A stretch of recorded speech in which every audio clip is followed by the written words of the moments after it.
కార్తీక పురాణం 2వ అధ్యాయం సోమవార వ్రత మహిమ.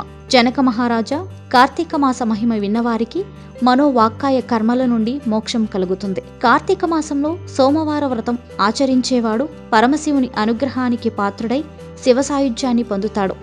కార్తీక మాసంలో చేసే స్నాన, దాన, జపాదులు అశ్వమేధాది యాగ ఫలితాన్ని ప్రసాదిస్తాయి. ఈ వ్రతాన్ని 6 విధాలుగా చేయవచ్చును. అవి: ఉపవాసం, ఒంటిపూట భోజనం, రాత్రి మాత్రమే భోజనం, తాను అడగకుండా ఇతరులు పెట్టింది తినడం, స్నానం, నువ్వులు దానం ఇవ్వడం, శక్తి ఉన్నవారు పూర్తి ఉపవాసం చేసి శివునికి అభిషేకం చేసి తులసీ తీర్థం మాత్రమే తీసుకొని మరునాడు అన్నదానం చేసి తరువాత భోజనం చేయవచ్చు. అందుచేత ఉపవాసం చేయగలవారు ఉపవాసం ఉండడం అన్ని విధాలా మేలు. ఉపవాసం చేయలేని వాళ్ళు ఉదయమే స్నానం, జపం, దేవతారాధన మొదలగు వాటిని యథావిధిగా చేసి మధ్యాహ్నం భోజనం చేసి రాత్రి మాత్రం భోజనం చేయకుండా పాలు, పండ్లు తీసుకోవచ్చు. ఈ విధంగా చేస్తే దానిని ఏకభుక్తం అంటారు. 3వ పద్ధతిలో వేకువనే స్నానం, జపం, అభిషేకం, పితృదేవతారాధన చేస్తూ పగలంతా ఉపవాసము ఉండి పురాణ పఠనంతో గడిపి రాత్రి నక్షత్రాన్ని చూసిన తర్వాత భోజనం చేయాలి. ఈ విధంగా చేస్తే దానిని నక్తం అంటారు. 4వ పద్ధతిలో పగలంతా ఉపవాసం ఉండి ఎవరినీ ఏమీ అడగకుండా సాయంత్రం ఎవరైనా పెట్టిన దానిని తినడం వలన సోమవార వ్రతం చేసినట్లవుతుంది. దీనినే అయాచిత వ్రతం అంటారు. 5వ పద్ధతిలో మంత్రయుక్తంగా స్నానం, జపం మొదలగు వాటిని చేయవచ్చు. 6వ పద్ధతిలో కార్తీక సోమవారం నాడు నువ్వుల దానం చేస్తే వ్రతం చేసినట్లే అవుతుంది. నువ్వుల దానం వల్ల పాపం తొలగిపోతుంది. అందువల్ల నువ్వుల దానం చాలా మంచిది. ఈ 6 పద్ధతుల్లో ఏ ఒక్కటి ఆచరించకపోయినా కుంభీపాక నరకం ప్రాప్తిస్తుంది. అనాథ స్త్రీలు ఈ వ్రతం చేయటం వలన విష్ణు సాయుధ్యాన్ని పొందుతారు. కార్తీక మాసంలో పగలంతా ఉపవాసం ఉండి భగవతారాధనలో కాలం గడిపి రాత్రి నక్షత్రాల్ని చూసి పిదప భోజనం చేయాలి. ఈ విధంగా 5 సోమవారాలు చేసిన వాళ్ళు శివ సాయుధ్యాన్ని తప్పక పొందుతారు. ఈ 5 సోమవారాలు చేసిన వారు నమక చమక సహితంగా రుద్రాభిషేకం చేస్తూ ఉండాలి. ఈ సందర్భంలో ఒక కథ చెప్తాను విను. ఈ కథను వింటే సకల పాపాలు పోతాయి. పూర్వం కాశీరాజ్యంలో ఒక బ్రాహ్మణుడు ఉండేవాడు. అతనికి నిష్ఠుర అనే పేరు గల ఒక కుమార్తె ఉంది. ఆమె చాలా సౌందర్యవంతురాలు. అందానికి తగు విధంగా సద్గుణాలు లేవు. భయం, సిగ్గు, కులధర్మాల్ని వదిలిపెట్టి గయ్యాలిగా తయారైంది. ఇంద్రియాల్ని అదుపులో పెట్టుకోలేక వ్యభిచారిణిగా అయింది. తల్లిదండ్రులకు చెడ్డ పేరు తెచ్చింది. ఆమె తల్లిదండ్రులు నయానా భయానా మంచి మార్గంలోకి తీసుకురావాలని ఎంత ప్రయత్నించినా చివరికి సహించలేక ఇంటి నుండి పంపించేశారు. యవ్వన మదంతో కన్ను మిన్ను కానకుండా సంచరిస్తూ చివరకు సౌరాష్ట్ర దేశం చేరుకుంది.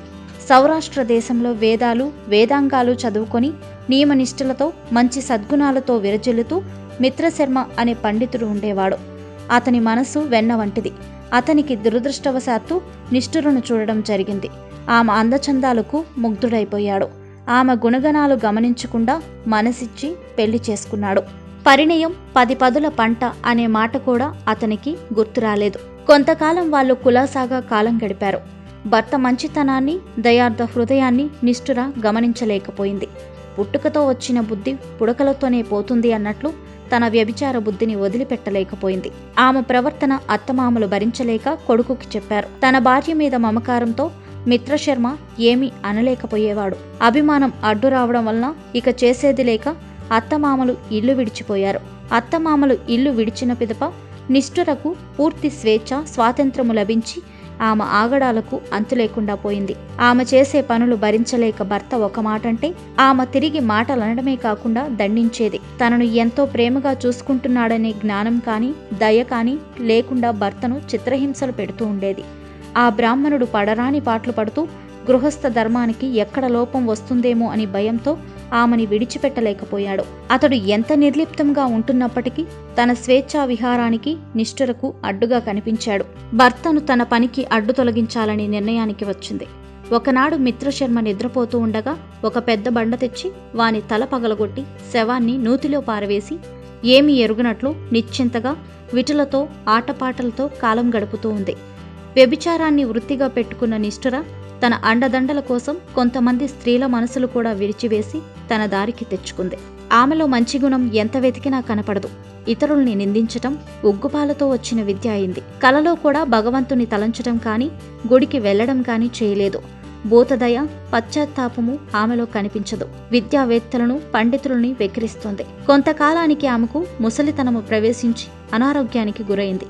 వీటిల రాకపోకలు తగ్గిపోవడం వలన సంపాదన కూడా తరిగిపోయింది. అందము పోయి ఆర్థిక సమస్యలు అందలమెక్కాయి. కష్టాలనే కారడవిలో కాలు పెట్టింది. ఆమెను చూసి అసహ్యపడేవారే కాని జాలిపడేవారు ఎవరూ లేకుండా పోయింది. తింటానికి తిండి లేక, ఉండడానికి ఇల్లు లేక, తిరిగే శక్తి లేక చేసిన పాప ఫలితాన్ని అనుభవిస్తూ దిక్కులేని చావుకి గురైంది. ఆమె శవమును దహనక్రియలు చేసేవారు కూడా లేకుండా పోయింది. యమదూతలు ఆమెను తీసుకొని పోయి యమధర్మరాజు ముందు విచారణ నిమిత్తం హాజరుపరిచారు. చిత్రగుప్తుడు ఆమె చరిత్రను అంతా చెప్పారు. ఆమె జీవితంలో ఒక్క మంచి పని కూడా చేయలేదు. యమధర్మరాజు ఆమె పాపకర్మలకు తగు విధంగా దండన విధించాడు. యముని ఆజ్ఞ మేరకు ఎర్రగా కాలిన ముళ్ళ ఉక్కు స్తంభాన్ని కౌగిలించుకునేటట్లు చేశారు. క్షణికమైన సుఖం కోసం వ్యభిచారం చేస్తే యమలోకంలో అనుభవించాల్సిన శిక్ష ఏంటో అప్పుడుగాని ఆమెకు తెలిసి రాలేదు. బాధను భరించలేకపోయింది. ఆమె భర్త తలను పగలగొట్టి చంపినందుకు శిక్షగా యమదూతలు ఆమె తల పగిలేటట్లు మోదారు. సలసల కాగిన రక్తాన్ని నోటబోసి తాగించారు. సలసల కాగే సీసమును చెవులలో పోశారు. పరనింద చేయడం వల్ల నాలక ముక్కలు ముక్కలుగా చేశారు. ఈ విధంగా అనేక బాధలు అనుభవించిన తర్వాత కుంభీపాక నరకంలో తలకిందులుగా వేలాడదీశారు. ఆ నరకాన్ని అనుభవించి తర్వాత భూమి మీద కుక్కగా జన్మించింది. తన 15వ జన్మలో ఒక కార్తీక సోమవారం రోజు దానికి ఎంత తిరిగినా ఆహారం దొరకలేదు.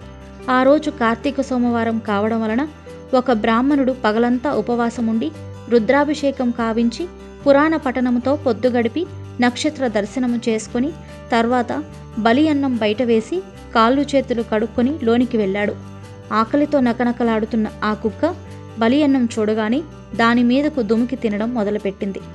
ఆ బలి అన్నము తింటుండగానే దానికి పూర్వజన్మ గుర్తుకు వచ్చింది. ఆ కుక్క బ్రాహ్మణుని, ఓ మహానుభావ, నన్ను కాపాడు అని పిలిచింది. బ్రాహ్మణుడు బయటికి వచ్చి కుక్క పిలుపు చూసి ఆశ్చర్యముతో నీవు ఎవరువు అని అడిగాడు. అప్పుడు కుక్క తన కథంతా చెప్పి, ఓ మహాత్మా, నీకు ఇచ్చిన బల్యన్నం వల్ల నాకు పూర్వజన్మ గుర్తుకు వచ్చింది. దీనికి కారణం ఏంటి అని అడిగింది.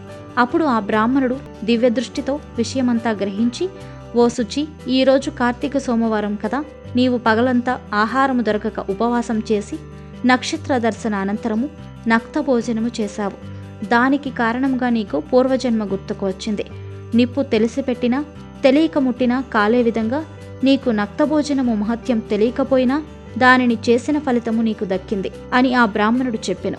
అది విన్న కుక్క దీనముగా తనను కాపాడమని కోరింది. దయార్థ హృదయుడైన ఆ బ్రాహ్మణుడు తాను సంపాదించుకున్న ఒక కార్తీక సోమవారం నాటి ఫలితాన్ని ఆ కుక్కకు దారపోశాడు. దానితో ఆమె పాపాలు పటాపంచలై కుక్క రూపం పోయి దేదీప్యమానమైన శరీరాన్ని పొంది దివ్య వస్త్రాభరణాలతో గల స్త్రీ రూపం పొంది తన స్నేహితులతో కూడి కైలాసం చేరుకుంది. అందువలన కార్తీక సోమవారం నాడు ఉపవాసం ఉండి నక్తాది వ్రతాలు చేసేవారు అన్ని పాపాల నుండి విముక్తి పొంది శివసాయుధ్యము పొందుతారు. కావున నీవు ఈ కార్తీక సోమవారం వ్రతము చేసి మేలును పొందమని వశిష్ఠుల వారు జనక మహారాజుకు చెప్పారు. ఇది స్కాంద పురాణాంతర్గత కార్తీక మహత్యమందలి 2వ అధ్యాయం సంపూర్ణం. అంతుచిక్కని రహస్యాలు, మరెన్నో మనకి తెలియని పురాతన కట్టడాలు, వాటి వెనక దాగిన నిజాలు, పూర్వీకుల ఆచారాలు, మరెన్నో మూఢ విశ్వాసాలు, ఇలా కాలగర్భంలో కలిసిపోతున్న రహస్యాల కొరకు సబ్స్క్రైబ్ చేయండి రహస్యవాణి ఛానల్.